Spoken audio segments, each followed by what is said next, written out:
Hello, this is Stuart Roberts, founder of Haircuts for Homeless, and welcome to the Hear Me, See Me podcast. I'm going to be talking to people who are truly inspirational to me. Some you may have heard of, and some you haven't, but you really need to hear their story.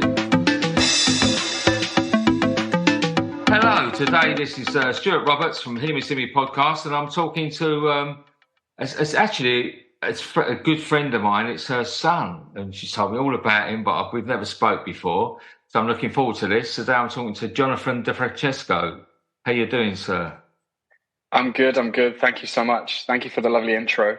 Yeah. I've heard so much about you as well, but we've never had a chance to speak. No, that's right. And you're taking the time out for me, which I really appreciate. But you're in sunny New York, are you, at the moment? Or you're living there, aren't you? You're full time.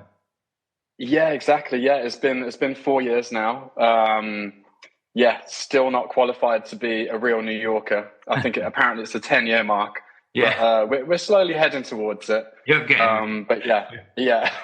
Actually, I mean, I absolutely love New York. I've been there a few times, and I just love the place. It's got such a buzz, and I just think it's a shame they didn't have a blueprint for it for London, because you just don't get lost there. It's just 3 blocks that way, 5 blocks that way. It's just like you only got to know your left from your right, and you're cool, aren't you? Now? Absolutely.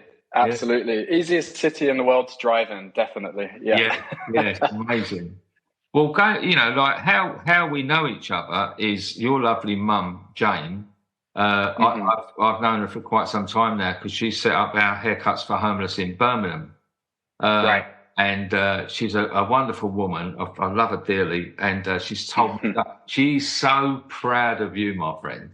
She's, I know. Yeah, she's so proud of you. And I've got to make sure as well, because she was the one who said to me that sometimes I waffle on too much in my podcast. So I'm always conscious that I don't trust her to say that. Yeah. She's very frank, and she let me have it, which is very good. You need people around you to tell you this. But so obviously, with having Jane as a mum, hairdressers and salon staff, what made you get into hairdressing at the beginning? Well, it's quite the obvious story, There's a few friends of mine that have a similar sort of path. She's been working as a hairdresser for, I'm not going to say how many years, but for a long time. And I remember after school, going to the salon and waiting for her to finish work.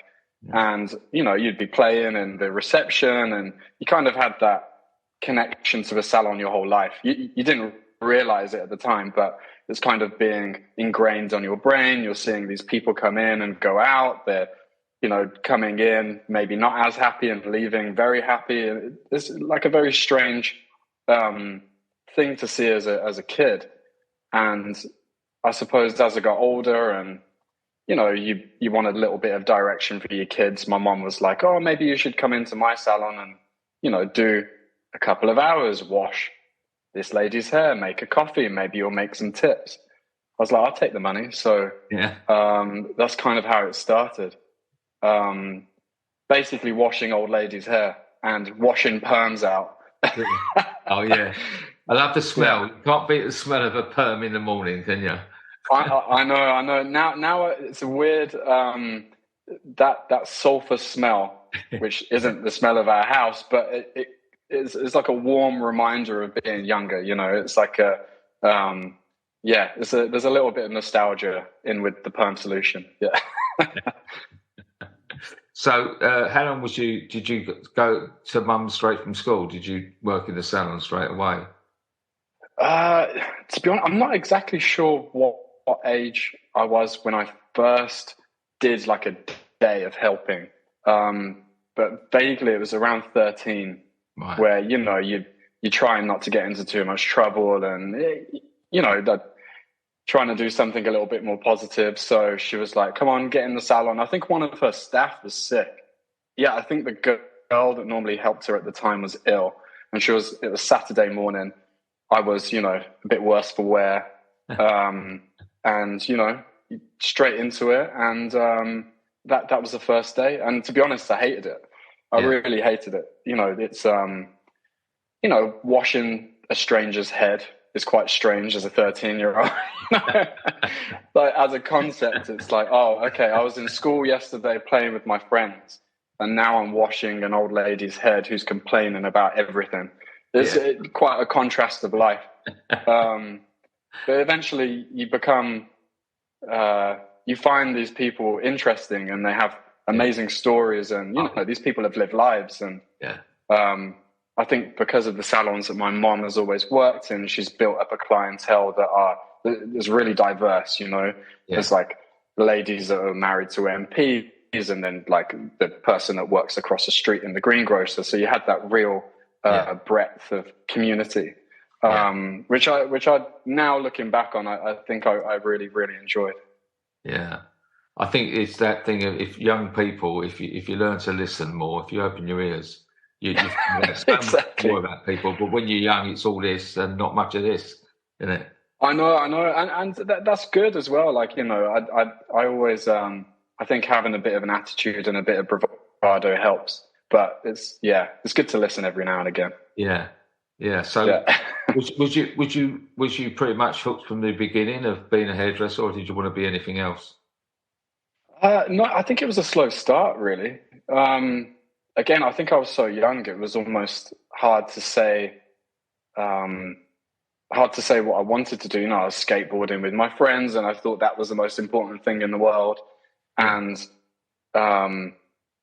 doing hair was just a way of making money and being around funny people. It wasn't until I was 15, almost turning 16, that my mom was like, right, you're going to America, you're going to spend some time with my old boss. It's this man called Peter Webb.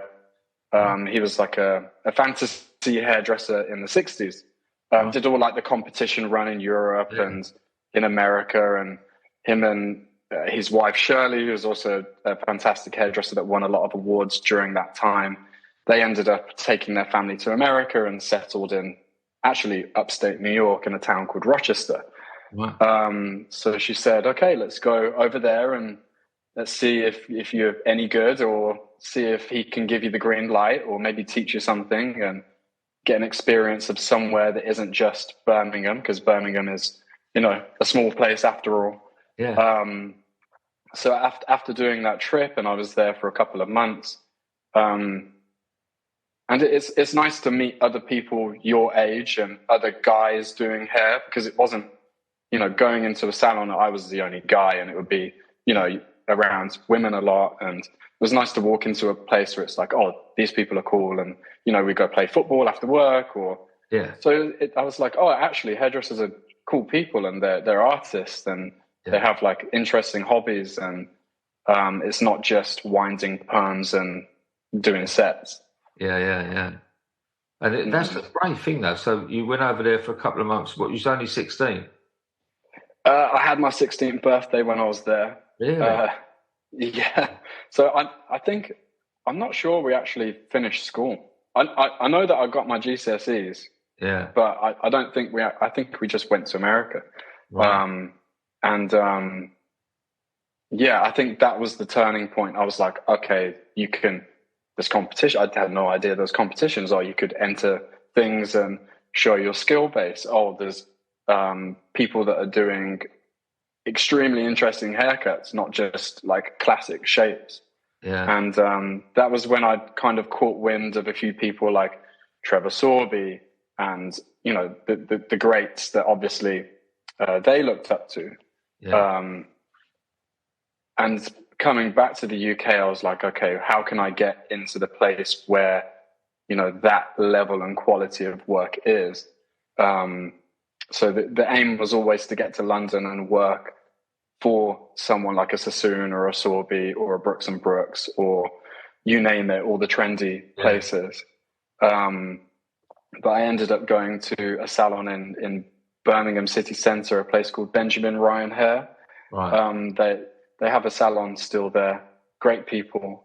And the owner, Ben, was always doing Fashion Week. He was doing Milan, Paris, and London Fashion Week. And he was assisting a guy called Paul Hanlon, who we all know is a fantastic hairdresser, designed all of the looks for Gucci for who knows how many years now.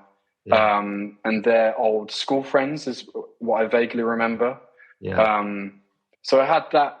I didn't even know that fashion existed. I looked at magazines. I was just like, oh, there's just a person on the front and people just write things in the middle. I Yeah. had no idea that there was actually a crew of people, not just a crew of people, but a crew of extremely talented individuals that get together and put these projects on a page or on a moving image. So that was like my first introduction that fashion even existed, through working for those guys. Yeah. And how long was you there for? I think I was there for 2.5 years. During that time, I got onto the Schwarzkopf Young Art team, and I did Club Star's first ever art team that they did. Right. So I was working on those. So I was down in London quite a bit and meeting people. Yeah. And that's where I met.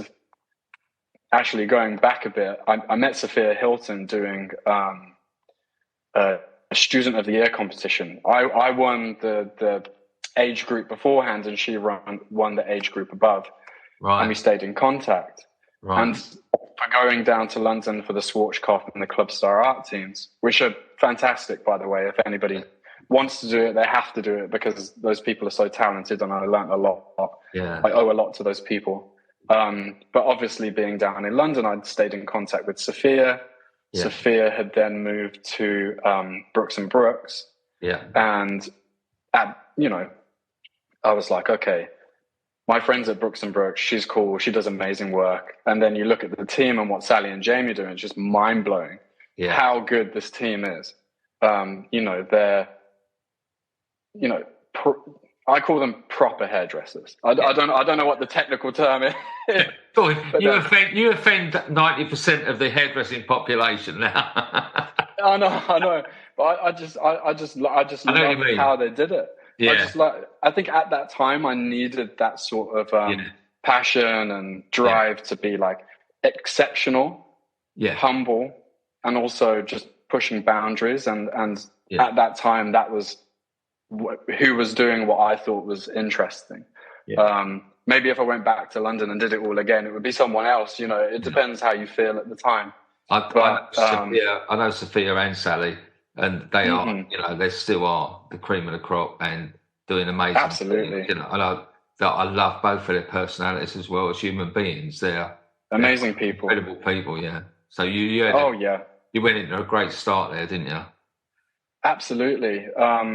And you kind of want to do what your friends are doing, and so it ended up that I managed to get an interview with Jamie, and I terrified because this is like this big salon in London, and I was only 18 at the time, and and their vardering process is brutal, to say the least. Yeah, brutal. Go out and get some models, go to Topshop, and get kicked out for trying to get people's numbers. And I'm not sure you could do that today, but at the time it was find people, and so I got through the vardering process, and then the chaos of working for Brooks and Brooks for 4 years began, and I think that's where I really learned how to master the craft. And so what would that have taken you to about 22, was it? Something like that? Yeah, it was about 22, 23. And while I was at Brooks, we'd the creative head awards had become like a big thing. It kind of started to challenge the British Hairdressing Awards, and all of a sudden it was like, oh, this is an interesting awards to be part of, because it felt like they were coming from a different point of view. So that opened up an opportunity to enter alternative categories, if one for a better word. Right. And so I entered that and was fortunate to walk away with three awards from the Creative Head Awards in a couple of years, which was great. And it was a really nice way to kind of crown how everything that I learned from working with Mom, going to New York, being in London, and kind of building up that skill base. and then finally being like, okay, this is what I can do, but this is what I like. And it was the first time that I could show that. So I'm very grateful to Creative Head for, allowing that space for young people to do that. Yeah. And yeah, a bit of a crazy time, bit of a whirlwind. Because there's a lot of, once you get them awards, there's a lot of afterwards, and there's a lot of exactly. You get a lot of attention, don't you, after that? Yeah, of course. And it's sometimes with awards, if you see, it's like, oh, I'm great and all the rest of it. But that's not. I don't think that's quite the case with hairdressing. I don't think it's not like the Oscars where they get up there, they thank everyone and their dog, and like, it's. I think with that, it's more like, okay, we're building a strong community, and now we can look at each other and build off of each other. I don't think hairdressing is the kind of world where we're in competition, but it's a healthy competition. We're trying to get better each time and teach each other new things and get together. And you see it from being at awards. Everybody's, chuffed to see each other, and it's quite a different community. I don't think. Well, I don't know, but I'm not sure that exists in other communities where there is competitions. And like, in the food industry, everybody's out to get each other and they all hate each other. Well, they're around knives too much, them lots. I think that's exactly. Yeah. No, it's much better nowadays. It used to be a bit like that in industry years ago, but I think I imagine, so much, and everyone is supporting each other and helping. And you are genuinely chuffed when you see someone doing well. Oh, absolutely. And, even if another person wins, the whole room's cheering for them. It's, it's quite special. So going with all of that, and as you said, with the aftermath of these things, during that time, a friend of mine was assisting an amazing hairdresser called Anthony Turner. Who's another Birmingham boy. So I was, very glad to hear his accent when I turned up, although mine's gone now. I was glad to hear his accent when I turned up backstage, because they were looking for haircutters for a men's show. And we immediately clicked and ended up doing more and more shows with him, a few shoots with him. And then I was getting to understand what it's like to take an image of hair for fashion, because taking an image for hair for a hair competition, or advertising for a salon, or promotional work on Instagram for your work for a salon is so different. The process, just the people and how you have to operate is a completely different world. And it's not too different skill set, but it's a different way of doing that skill set. So I became more and more familiar with Anthony's work and speaking with him. And obviously, as soon as you meet someone like that, then that world opens up to you. You realize, oh, there's Sam McKnight, there's Eugene Suleiman, there's Duffy, there's all of these people that are, true artists, and maybe I could learn something from these people. So at the time, a lady called Valerie, who is Jamie's wife, she works for Sam McKnight's brand. And I think there was a show, I think it was Chanel, and a few of us from the salon were invited to help with the show, because it's a big one. There's a lot of girls, and they're always looking for hands to help. So that was my introduction to working with Sam. So I was kind of working with Sam and Anthony, and then Duffy a little bit, and James Pessis a little bit, Holly Smith sometimes. And then because of the Creative Head Awards, somebody from Redken reached out to me and said, could you go to Japan in 2 days' time to assist Guido on the Dior show? And I was like, oh, shit. that's pretty scary. Nice phone call. Yeah, and at the time, a very good friend of mine who owns a a company called Session Kit, Anna Chapman. She had just started working with him. And so I text Anna and I was like, shit, what do we do? I'm going to have to cancel all my clients. And luckily, Sally and Jamie were very understanding, and they let me go. And yeah, that was the second time I'd been to Japan, luckily. So it wasn't too mind blowing to turn up in a foreign land and work for somebody that you idolize. And we did the show there, and it was obviously amazing. And working with him is it's a stepping stone. You learn all of the steps that you do up until that point. It's like, okay, now I'm ready to work with this type of artist. And not only him, his team are arguably some of the best hairdressers on the planet. So I started working with him more and more. And I think after like 6 months, then I basically was working for him full time, exclusively doing editorials and campaigns and runway. So I was very busy with him for about 3 years. And yeah, that's kind of like where everything fell into place. Because you're not just working with the main artist, you're working with their team. And there's a reason why he has that team around him. It's like why Trevor has the team that he does, why Sally and Jamie have the team that they do. You can't do it without the people that you have around you.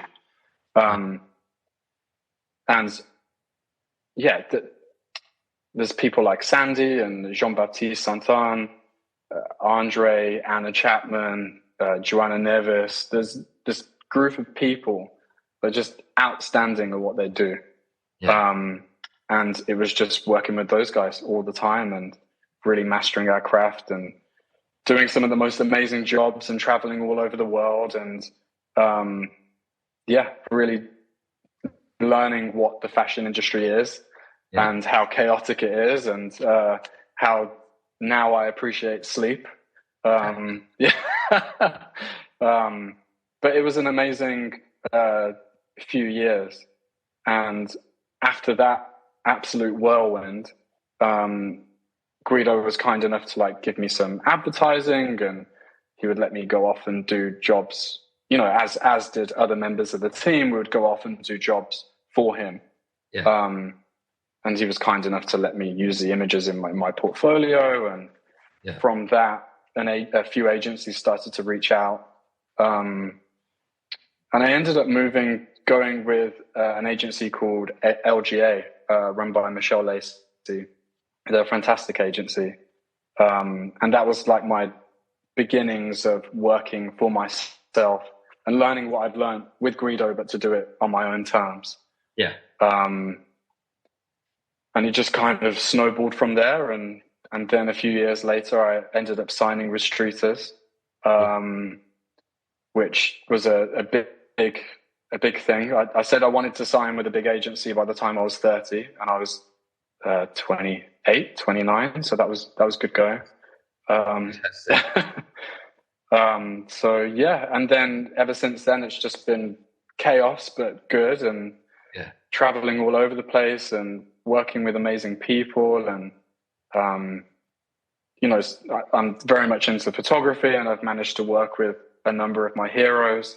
And which was the aim in the beginning, was to meet these people and learn from them. And, which brings us to here, us having this conversation. I mean, going back on that slightly, is the fact that what I find is people and now you've said to me about Guido and what I know of Sam and Sam at Night, they're so generous. They're amazing. They're not, they could be these prima donna superstar people, and they're so generous with young talent. They really do. A lot of people I've met on my travels with Haircuts Homeless, and that thing that I've done some time with Sam, and he really, really helped me, and it's and they've got to do all their own stuff. Anna Cafone and Lee Keats, of course, who I've had a great, they've all come and cut hair for me. Amazing. We've got. You say they've got a good team. I've got 600 strong team, mate. That's amazing. And Louis Byrne was cutting a guy's hair in Whitechapel once, and and he's an amazing hairdresser, and he is amazing. I love Louis. And he's such a beautiful human being, but. He cut his folks hair and he's doing it all, and he looked fantastic, and he walked out and he went, "Cheers, mate, you've saved me a tenner." He saved you a lot more than that, son, I tell you. The days of amazing. £10 haircut are long gone, and the ferocity of that, it blows me away. But yeah, Sam and people like that they've got such a love for the industry, really help and nurture young talent, And I think you're an example from what you've said now. This sort of little podcast, this should be shown in. They should take this and show it in schools. The thing of this thing that was still battling about taking hairdressers seriously, and you're an example of that. That if you put yourself out and go out in the world and go and find it, it's not just what people perceive the average salon life to be, is it? Yeah, of course. It's funny you say that. While we were visiting some family friends, the people that trained me up in Rochester a few weeks ago, my mum came to visit and we went to see them. One of their sons is thinking about being a hairdresser, and he wanted to speak to me and say, what are the options, And it's kind of difficult to explain to somebody what the options are in an hour. It's just endless, absolutely endless. You could work in a salon and become a fantastic salon hairdresser, have an incredible clientele, make good money, and have a successful business. You could do what you're doing and set up a brand now that's spread all over the UK, doing things that you probably never imagined you would have done when you first started cutting hair. And there's the opportunity to travel. There's not many jobs where you can put your equipment into a suitcase, get on a plane, and do your job. It's it's quite remarkable, really. I don't think I ever thought that I would be doing what I'm doing now. But yeah, you're right. It would be good to put these kind of conversations in those rooms where these kids, maybe they could think of the future instead of just, painting tint on and doing one lengths and going home and watching TV, which is fine as well. But I think that's maybe I'll try and push that. I've done some work in some schools as well, and I've done some work recently. I've done some work in a school of people with behavioural needs, children, boys up to 18, right? And it's so inspiring for them to hear people like you, that. And you get out, it's chaos. It was absolute chaos in there. But there was a couple of kids who just really sort of hung back a bit and would just show that spark of interest. And, the ones that weren't sort of throwing the dolls' heads at each other, they sort of setting lights and hairspray. These kids I was probably in the city stuff. But you could tell they had that little bit of flair and they was interested. And I think you can engage with these kids. They've got a chance, Absolutely. It's the most interesting people I've ever met are the most chaotic, Yeah. And they're the ones that we need to protect and we need to let blossom, because that's where innovation comes from. These are the people that new things are found. They're going to do things the wrong way, but that's good because maybe we find something new. And like as Mum was saying to me before, as it comes to the pandemic, I believe I got this right, that, rather than sort of catching up on Game of Thrones, you set out to develop something. Well, I did that as well. Yeah, of course. Everyone did. Yeah, of course. Yeah, season 8 was a waste of time, or whatever season it was. But you've got to get past we all that. went through it. I know. It's funny, actually. The whole time I was working in salons, obviously to run like a West London salon or any salon anywhere, it takes a lot of logistics. It takes a lot of setting up. It's a difficult thing to do, to actually run a salon day to day. And one of those things is, the towels that are used in the salon, the process of laundry, the amount of towels that have been thrown away. Disposable towels had just started to become a thing. I can't remember what year that was, but yeah, I realized that there was this thing about towels, and there's always these conversations of like, are the towels dry? Somebody fold the towels. There's like, what? We don't have any more disposables left. There's always this conversation about some annoyance or grievance around towels, and that kind of stuck with me. And then traveling around, I'd have cotton towels in my kit, and some of them would get wet, and you're traveling around and you just chuck it in the bag and you take it out and you're like, oh God, I have to throw that away. Yeah. So there's just this thing that kept popping up. Like there needs to be a better solution for salons, individuals, people that travel, people that visit homes. There should be a better alternative. So went down that rabbit hole in the lockdown. I mean, New York was completely locked down, so there was literally nothing else to do apart from focus on that. Yeah. And it ended up being that Phantom Towels was born, like the idea. And last June we launched, and it's been amazing. We sold out twice already, which we didn't ever imagine for things to move so quickly. The traditional cotton towel is no good for the environment at all, and they don't last. The amount of water that goes into it when you dye towels, it's terrible for the ground. They don't biodegrade. It just doesn't happen. The disposable towels, the Green Salon Collector did an amazing piece on disposable cotton towels, and they revealed that if you use more than one per customer, it's no longer eco-friendly. Right. So, which is very difficult because I think most people would use at least two, if not three. And, when you got that one junior that's hungover, he is going to be using 10. So it's really hard to monitor that sort of thing. Yeah. So we designed Phantom Towels to be, you can never stain it. It's a microfiber. It will never stain from hair bleach or hair color, not in our lifetime anyway. It won't shrink. It doesn't create lint. It comes out of the washing machine 90% dry. So you throw it in the tumble dryer for 5 minutes and it's ready to go. Yeah. So we're looking at cutting down costs of salons. We're looking at, offering a superior product that the customers can have on their shoulders or, be drying their hair. Yeah. And they feel good about it. Really, we should be the gold standard in salons, not just across the UK, but across the world. Yeah.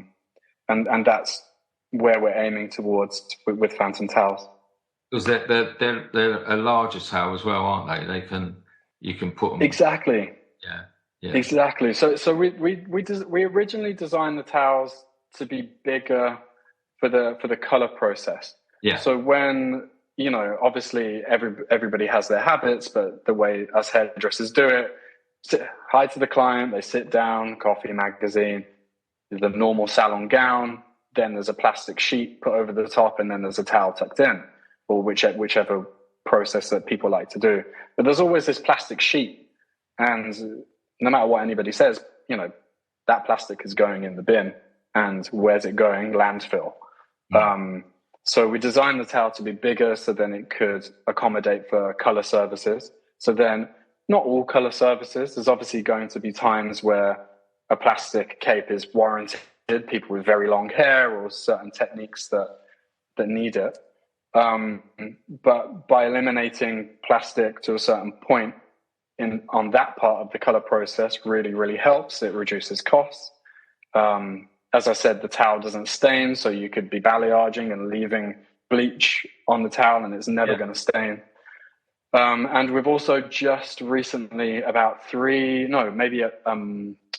weeks ago, we released another size called Baby Phantom. And It's basically a half size that is more functional for people at the backwash, day-to-day use. So there isn't so much fabric. And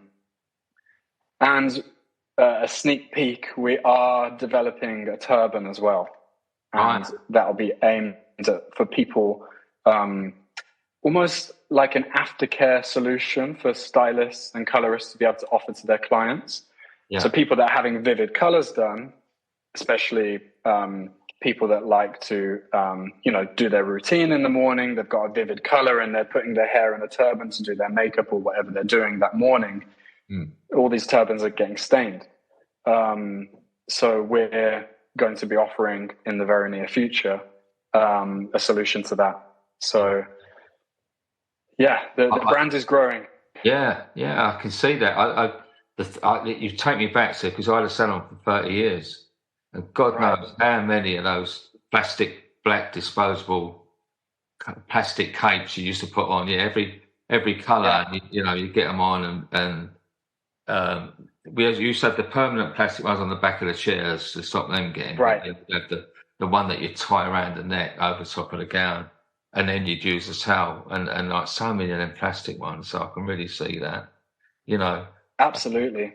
I've got a conflict here because Hairstylist is sponsored by Easy Dry. So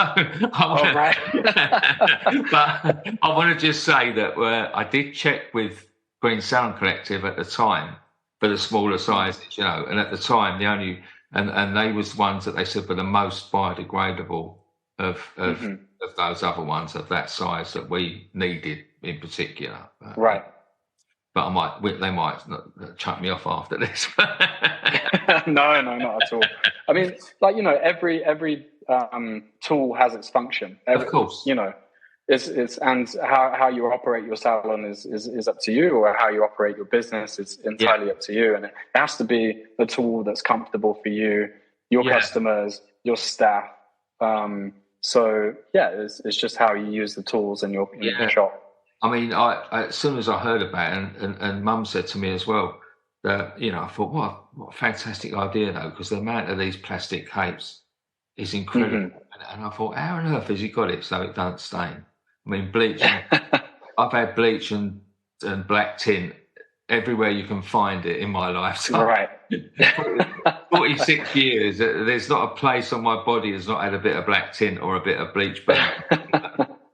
Exactly. And I do use gloves, but I mean, how many times the old alkaline burns and things? We're terrible. Every day. Every day. We don't believe. Yeah, we don't do what we preach. But and so, I mean, that's great. That's really good luck with that. With the Thank you so much. But also as well, recently I heard through a grapevine that you was working on the old Met Gala. Yeah. That was, how long ago was that? 2 weeks ago or so? A couple of weeks ago, wasn't it? Yeah, exactly. What is that world like? Because from an onlooker, it's just a different. It must be amazing.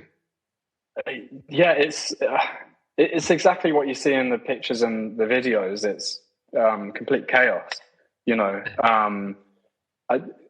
It's one of those events that, I don't know how many years it's been going on for. I think it's a good 30 years that the Met Gala's been running for.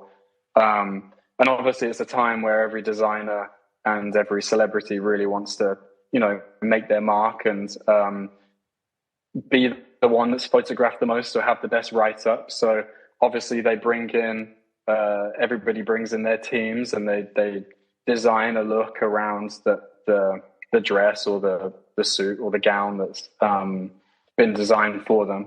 So it's a bit of a process.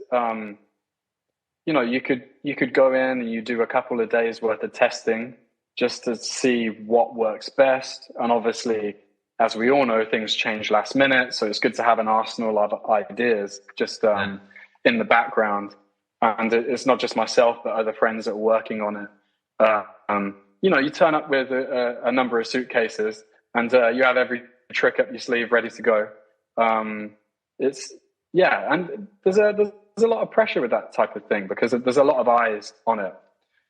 With like a runway show, you have maybe 20 to 60 models, and one after the other, they're taking your attention away. But when there's just one person and everybody's focused on that one person, everything has to be absolutely perfect.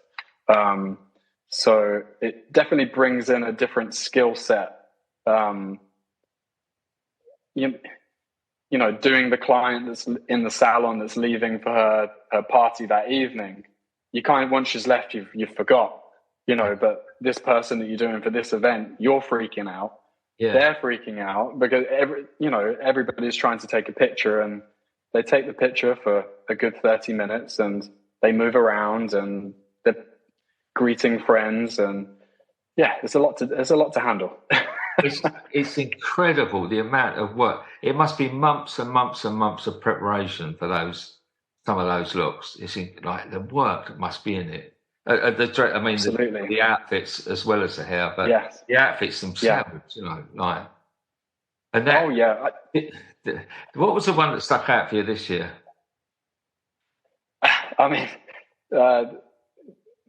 Just for a good sense of humour, the Jared Leto with the hat. I was going to say the same thing. The same thing. And what struck me was that the quality of, you could just put a catsuit on, couldn't you? But it was so beautifully made, wasn't it? It made you want to stroke it. It was like, the amount of work that must have gone into that. It was incredible, wasn't it? I know. I'm not sure who made it, or maybe like a movie prop team. It looks like movie quality. Yeah, you're right. The way that the fur was laid, it looks perfect. Yeah, bit freaky, but perfect. Yeah. It's funny because recently I love cage fighting. That's a bit of a change of subject, isn't it? I love cage fighting. So recently I've seen him twice. It was the Leon Edwards fight in London that I attended, and he was right. I was right near. Oh, amazing! And he was there right at the front, Jared Leto. And really? The next thing I see him lifting his hat off, and he's a cat. I thought that's a man of multiple tastes. That man is like... Absolutely, yeah. He's quite a fan of that world. No, he's he's always at those events. But Leon's obviously being from Birmingham, he's done everyone proud. Is he really? I love his story, and and we was there. Amazing. And we was there, and it was like the atmosphere. Wow. They took the roof off of the hotel. I bet. It was so fantastic. And I've seen him a couple of times in the hotel, and he's such a cool bloke because I saw him last year at the same event, and he was, because he weren't fighting, he was just sort of hanging around the hotel. But he's a very cool bloke, and had a good chat, and he's really approachable to the fans. Nice. A lot of them are. It's not like footballers. It's like you can hang around with them. Yeah. If you're with footballers, you wouldn't be allowed near them. But I know. Talk about prima donnas earlier on. The footballers are the biggest prima donnas on the planet, probably. They beat all the celebrities. I know. Yeah. No, they're not for me. I shouldn't say that. My son's West Ham man, so I shouldn't say that. But yeah. So I think we've gone the full spectrum. It's been great talking to you. I've really enjoyed it. Likewise. And now I know a lot more about what Jane... I think I know a lot of it. Jane told me most of it. You know what mums are like. Right. But, it's really good. And I admire you. I admire you for taking your... Thank you. Taking your chances, going out in the world, finding your thing.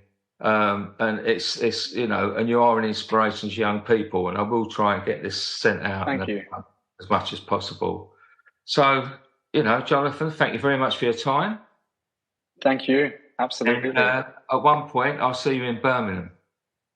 You will do. Absolutely. Hopefully this year. Yeah. Thanks a lot.